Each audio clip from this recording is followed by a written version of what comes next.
Bonjour à tous et à toutes, on se retrouve pour une nouvelle vidéo sur la revue du chapitre 217. Il a mis plus de temps à sortir car il y a eu un problème au Japon. Juste avant que la vidéo commence, n'hésite pas à lâcher un like et à t'abonner. On s'approche des 1500 abonnés la famille et c'est un moyen gratuit de me soutenir. Sur ce, commençons. I came here to turn things around, to become the best in the world. Unless I beat someone stronger than me, that won't happen! Le chapitre 216 s'est arrêté sur le but de Barreau avec sa nouvelle tactique où toute l'équipe des Ubbers joue en synergie avec lui pour pouvoir lui donner une chance de marquer. Et on commence ce chapitre avec la réaction des viewers de la Neo Egoist League qui sont tous impressionnés par ce match, avec un Gagamaro étonné et un Mark Snuffy qui a un petit sourire en coin, comme s'il avait manigancé toutes les actions depuis le début du match. On a ensuite le droit à une célébration très classe de Barreau comme il a l'habitude de nous faire, avec Nico et Sendo qui lui sautent dessus. Barreau se contentera d'énerver Izagi en lui disant qu'il a pris sa revanche sur son but, et Izagi à ce moment essaie d'analyser l'action dans sa tête en comprenant qu'il est tombé dans le piège des Ubbers qui l'ont attiré en attaque pour qu'il ne puisse pas revenir défendre le ballon. Il se dit à ce moment que l'équipe des Ubbers va être très compliquée à défendre, car en jouant en synergie comme ceci, ils ont presque une infinité de combinaisons pour passer la défense et marquer un but. Mais il comprend aussi que ce n'est pas que grâce aux tactiques des Ubbers que Barreau a pu marquer un tel but. Il y a quelque chose qui se cache derrière tout ça. Et bien en réalité, Barreau a obtenu une nouvelle vision de jeu, lui permettant de tirer au bon moment en analysant le gardien afin de finir le ballon dans les cages. C'est sa nouvelle technique, l'œil du prédateur. On a d'un côté Izagi qui avec sa métavision lui permet de voir tous les joueurs sur le terrain, et de l'autre Barreau avec cet œil spécial qui lui permet de se concentrer sur le gardien, renforçant encore le fait que ce sont deux personnages totalement opposés. Ness, en voyant ce but, se sent frustré car il n'a pas pu agir pour le bloquer, mais Kaiser le calmera et dira que ce n'est pas lui la menace et que ça reste encore Lorenzo durant ce match.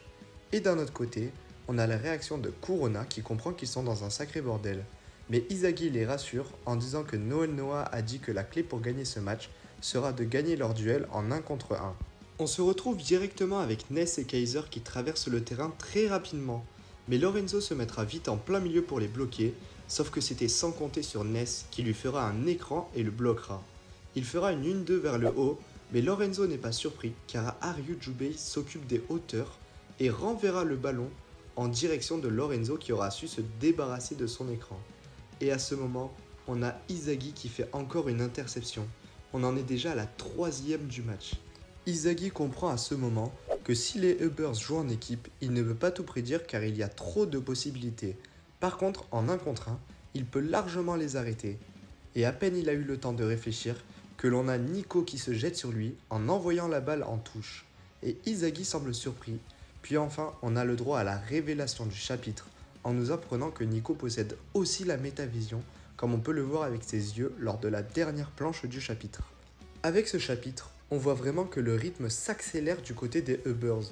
On voit que toute l'équipe commence à travailler et qu'ils ne sont pas qu'une simple équipe jouant collectif.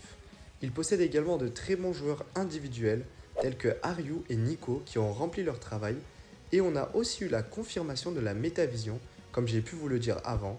Donc ça me confirme aussi que Haiku possède également la métavision. On l'a vu avoir la même vision de jeu lors du match qui oppose le Japon U20 au Blue Lock Eleven. Pour ce qui est de la suite du match, je vois bien Nico marquer. Peut-être pas au prochain chapitre ou à la prochaine action, mais ça là reste possible. Il ne faut pas aussi oublier Raishi qui gagne tous ses duels en 1 contre 1, et Noah a dit que la clé pour gagner était les duels. Donc il se peut qu'il soit la carte maîtresse pour gagner ce match. On a pu voir aussi que Izagi malgré tout en est déjà à sa 3e interception. C'est actuellement l'homme du match. En revanche, je ne pense pas qu'il va tenir à ce rythme tout le long. Il va sûrement tenir qu'une seule mi-temps, il s'épuise beaucoup trop vite. On a vu lors du dernier match que la métavision lui demandait beaucoup d'énergie et qu'il s'est évanoui. Peut-être qu'il refera la même à la fin de la première mi-temps et se fera remplacer lors de la seconde.